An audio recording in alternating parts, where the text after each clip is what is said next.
যোগ দেন মাশরাফি ও সাকিব। সৌম্য মুশফিকদের নিয়ে দীর্ঘ সময় ব্যাটিং অনুশীলন করান বাংলাদেশ কোচ। ইংল্যান্ডের সাবেক স্পিনার মন্টি পানিসার এদিন অনুশীলনে বাংলাদেশি ক্রিকেটারদের টিপস দেন। বুধবার নর্থ সিডনি ওভালে সিডনি সিক্সার্সের নেতৃত্ব দেবেন মোজেস হেনরিক্স। শুক্রবার দ্বিতীয় ম্যাচে বাংলাদেশের প্রতিপক্ষ সিডনি থান্ডার্স। যুব এশিয়া কাপ খেলতে এখন শ্রীলঙ্কায় বাংলাদেশ অনূর্ধ্ব-19 দল। অনভিজ্ঞ দল আর প্রতিপক্ষ সম্পর্কে কোনো ধারণা না থাকলেও টুর্নামেন্টের শুরুটা ভালো হলে শিরোপা জেতা সম্ভব বলে মনে করেন অধিনায়ক সাইফ হাসান। তবে ঢাকা ছাড়ার আগ মুহূর্তে প্রস্তুতি ঘাটতির কথা জানিয়েছেন দলের ম্যানেজার এহসানুল হক সেজান। শ্রীলঙ্কা যাবার আগে শেষ মুহূর্তের প্রস্তুতি। কেউ নিজেদের পাসপোর্ট দেখে নিচ্ছেন, কেউ বা গুছিয়ে নিচ্ছেন ব্যাকপ্যাক। নিজেদের প্রতিভা বিকাশ আর সামর্থ্যের প্রমাণ দেওয়ার মঞ্চ যুব এশিয়া কাপ, যেখানে ভারত, পাকিস্তান, শ্রীলঙ্কা, আফগানিস্তানের মতো দলগুলোর তরুণরাও মুখিয়ে আছে একই উদ্দেশ্যে। লড়াইটা তারুণ্যের, তাই প্রতিপক্ষ সম্পর্কে পূর্বাভাসটা যে যথার্থ হবে না তা ভালোই জানা বাংলাদেশ অধিনায়কের। আসলে এজ লেভেল 19 ক্রিকেটার সবাই ভালো, এখানে মানে যারা ভালো খেলবে তারা সবাই ভালো খেলে।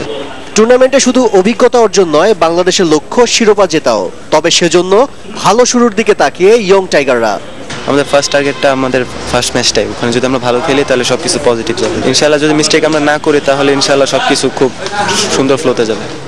আনুষ্ঠানিক সংবাদ সম্মেলনে কোচ, ম্যানেজার আর অধিনায়ক দাবি করেছিলেন ভালো প্রস্তুতি হয়েছে দলটির।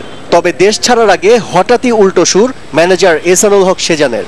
আমার কাছে মনে হয় যে প্রিপারেশনটা খুব ভালো হয়েছে। আমি বলবো না, বিকজ অফ 4 মাস বা 3 মাস খুব বড় একটা সময় না এই এজ লেভেলে।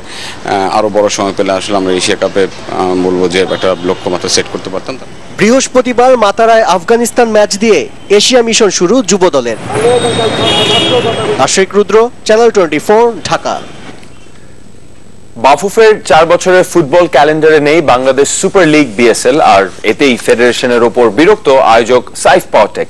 প্রতিষ্ঠানটির ব্যবস্থাপনা পরিচালক তরফদার রুহুল আমিনের অভিযোগ, ফেডারেশনের অনেক কর্মকর্তাই গুরুত্ব দিতে চান না পৃষ্ঠপোষকদের, আর মূল্যায়ন না হলে ফুটবল বিনিয়োগ সরিয়ে নেওয়ার প্রচ্ছন্ন হুমকিও দিয়ে রাখল প্রতিষ্ঠানটি। কাটাছেঁড়া চলছে 4 বছরের ফুটবল ক্যালেন্ডার নিয়ে। আলোচনা যেমন আছে তেমন আছে সমালোচনাও। 4 বছরের পরিকল্পনায় গুরুত্ব পেয়েছে বয়সভিত্তিক আসরগুলো, তবে নেই বাংলাদেশ সুপার লিগ। এই তো কদিন আগে জাঁকজমক লোগো উন্মোচনের মাধ্যমে যার আগমন বার্তা দিয়েছিল সাইফ পাওয়ারটেক, অথচ 2018 ক্যালেন্ডারে নেই ফ্র্যাঞ্চাইজি লিগ। এতে হতাশ আয়োজক প্রতিষ্ঠানটি। প্রচুর টাকা আমরা ইনভেস্ট করেছি, লগো আনভেলিং হয়েছে, লগো আনভেলিং এ আমাদের প্রচুর ইনভেস্টমেন্ট হয়েছে, আমরা অনেক দূর পর্যন্ত আগে গিয়েছি। তো এখন এটা তারা কেন দেয়নি, এটা আসলে আমি নিজেও অ্যাকচুয়ালি জানি না কেন দেয়নি।